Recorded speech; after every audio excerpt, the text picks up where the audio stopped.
Hi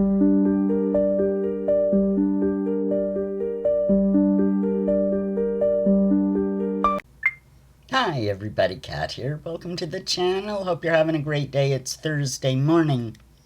And as you can tell by the title of this, you know what we're going to be talking about.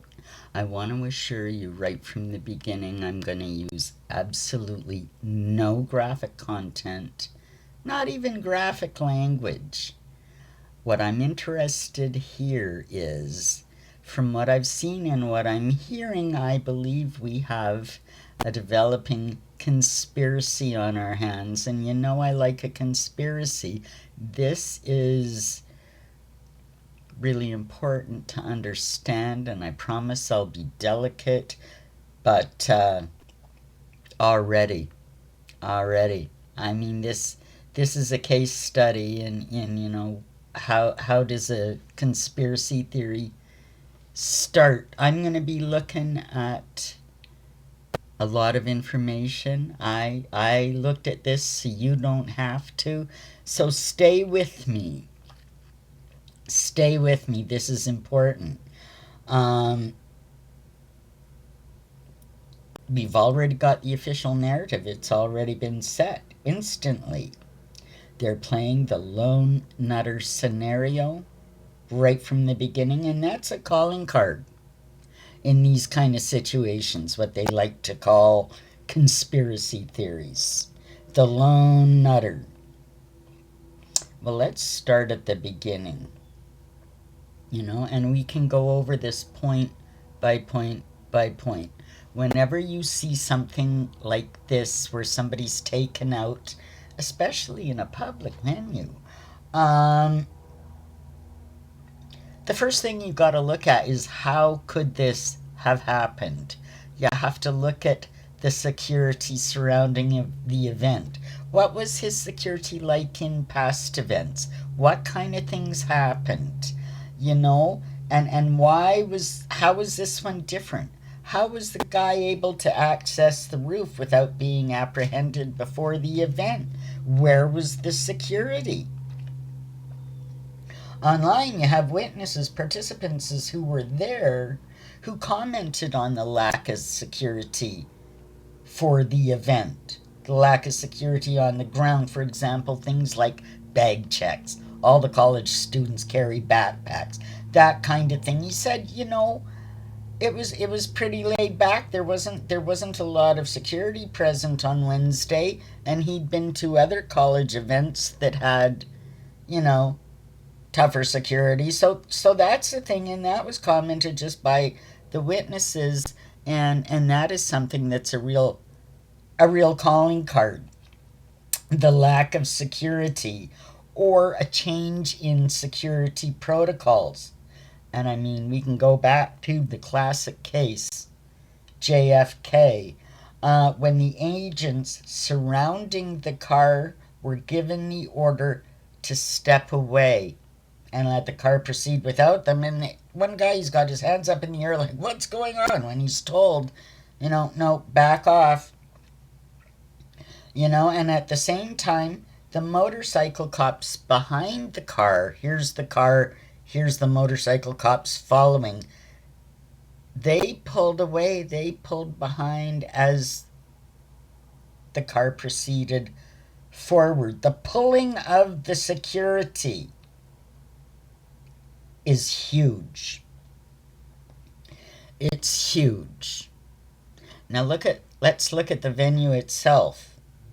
Apparently, the guy on the roof was about 140 yards away from the stage. And he was using a 30-06 rifle named for its spring-filled cartridge. It's popular for hunting and competitive shooting. It's no longer used by the military, though. It had been replaced by NATO standard issue in the U.S. military. Now, 170 yards, and I mean, to an experienced hunter, say, and I mean, I have no experience in this. I'm going on the research I've done and what specialists in the field have said. They said that it's a relatively close range, especially with, a scope. The one military expert said you could even hit a moving target, like hunting a moose, for example. And but the fact that this happened with such precision isn't what's important, though. It's how it was set up. And that's what we need to look at, right?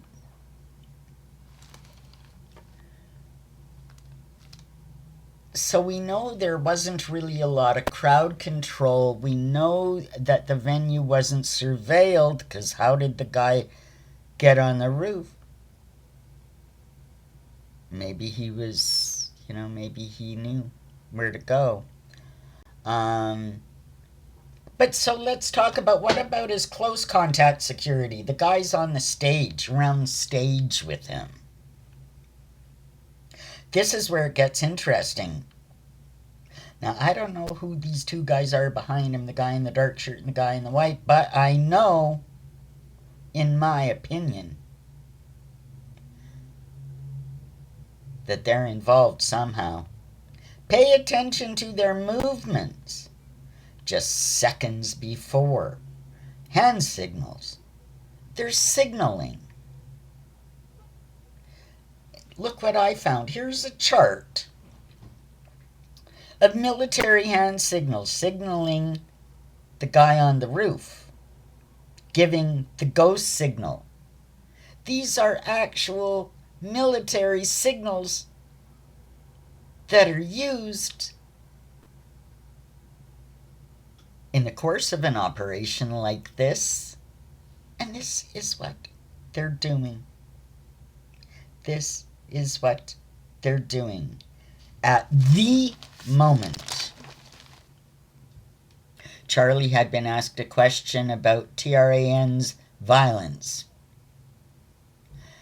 You spot the signals. As Charlie begins to answer, it happens. Right on cue. The officials told us that the guy on the roof had taken the time to engrave those kind of ideological messages on the ammo found in the chamber. Later on Thursday, they walked that back a bit, saying those reports, quote, may have been misread or misinterpreted. Because even they know laying out a scenario like that is just a little too heavy. That's just laying on the gravy a little too heavy. Easy to spot. And they had to walk it back in case they have to shift the narrative.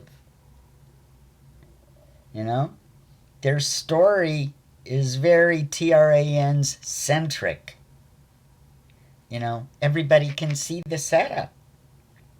Now, to many people, especially in this age of the dingbats, conservatism is dangerous to them. And the dingbats have no tolerance. We know this. They have no filter. You can see that in the last 48 hours, that just the horrible stuff they're spewing online. It's insanity. It really is. And I mean, in my opinion, I think he was eliminated because he was a threat to them. It was a message. I believe it was planned, coordinated, and carried out. The narrative has been set already. A lone nutter with an ideology. It's always a lone nutter. Hi, it's a couple hours later. I'm back because just when I was getting to the point of editing the first part you've just seen, news came in that there was going to be a press conference. They caught the guy on the roof. So I stopped everything to wait for that and see what happens. And so here we are. This is post-press conference that included Utah officials, the governor of the state, Governor Cox, Kash Patel of the FBI, and lots of other law enforcement and officials. And the big news is they caught the guy. Now, they have named the patsy, and we'll get into it. Tyler Robinson, 22 years old, a resident of Arizona. Apparently a family member turned him in. They found the weapon wrapped in a towel in the woods. This is interesting. We have video of the guy on the roof. How'd he get that thing down there? Now, because here's the thing. Apparently, when he arrived on campus, there is some security footage of the guy walking around, and it looks like he's walking with a limp because supposedly he had the thing down the leg of his pants, which you would walk pretty strangely and wouldn't be able to bend your knees. But they've got video of him descending the roof. Where is it? It's not in his pants, or he couldn't bend his legs. We didn't see him toss it.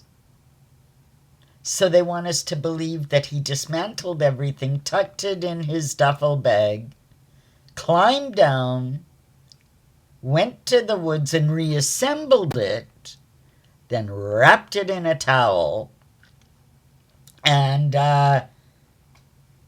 made his escape. I don't think so.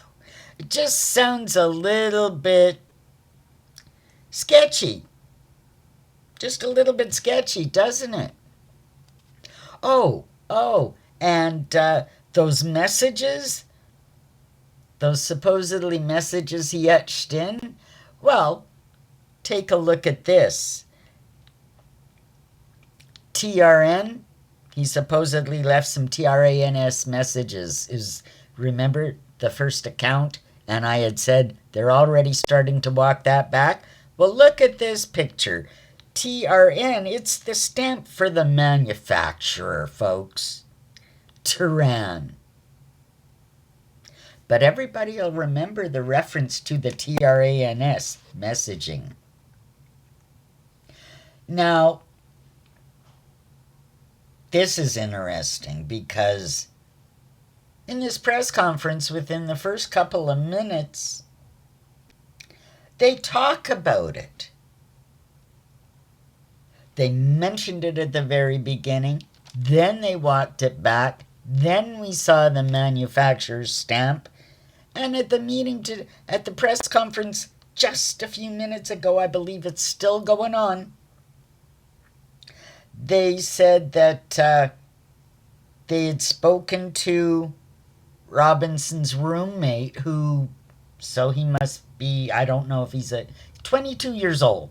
I don't know if he's a college student or just, but anyway, his roommate said that they had exchanged some text messages, and that Robinson said to him, "I have to retrieve an RIFLE from a drop point in a bush."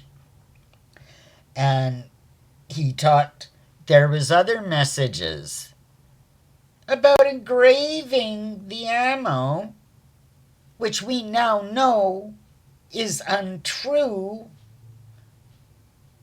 Their story is already full of holes. The guy's up there at the press conference, even though we know this now, he's saying that there was lengthy messages etched into the metal of these. Come on. Watch the press conferences. Find the messages. It's just, unbelievable. Stupid. They're trying to set this guy up as having been kind of radicalized in the last couple of years. Really, a little hateful. Family members saying, yeah, he's changed. I wonder what. Now, don't forget, he's not the guy. He's the patsy. One piece of every operation of this kind. He may think he was involved. He may think he was a principal player. He may have a completely different understanding of what actually was going on. They never know exactly what was. He might have been on that roof. He might have had that RIFLE in his hand and his eye on the scope and thought he was doing something.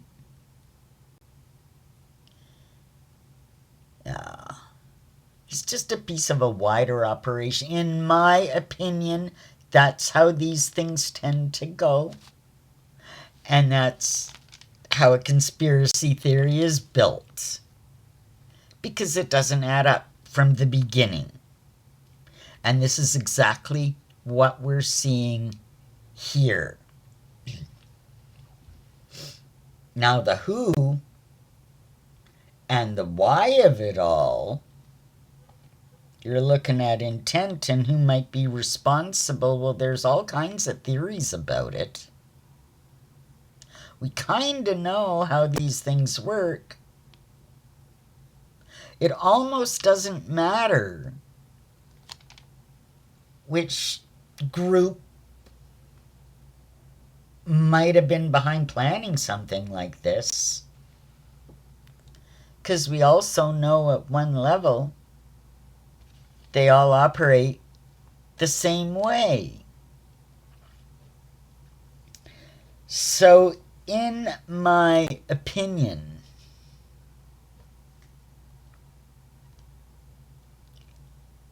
this wasn't a random nutter that was radicalized to the point where he would do something like this. That's what they want you to believe.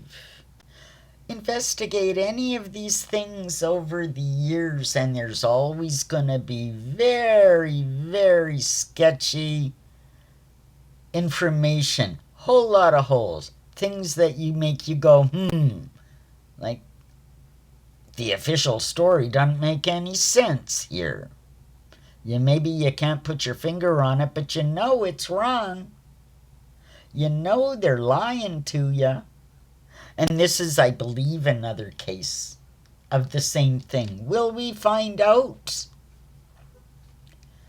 Like I said, it almost doesn't matter. They've got their patsy. They've got their official story. Which, keep an eye on this, because over the next few days, it's not that we're going to get more details.